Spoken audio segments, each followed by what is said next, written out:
Әнгәм Әтнабаев яралы гармун поэмасыннан үзеп. Бер вакыт атакага күтәрелер алдыннан иптәш политрук агай үтеп китте янымнан. Дәүләтбаев кускын диде, гармуныңны ал диде. Атакага барган чакта алдан уйнап бар диде. Ярар дидем, әмма җүләр сорамадым. Нинди көй?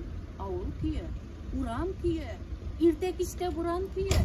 Мин аларны беләм дә бит. Сугышта бит итән көе, яралардан камыктырган кан көе, яки канлы үлемнәрне җиңә торган дан көе. Мин аларны белмим бит. Нәрсә булса шул булыр, кушылмаганы кушылыр, кушылмаганы кушылмас.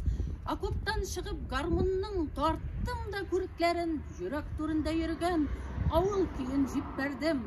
Алай итәргә кирәк, булай итәргә кирәк, каршы килгән дошманнарны җиңеп үтәргә кирәк. Мы так ходить будем, мы так ходить будем. Если враг не сдается, бить будем, убить будем.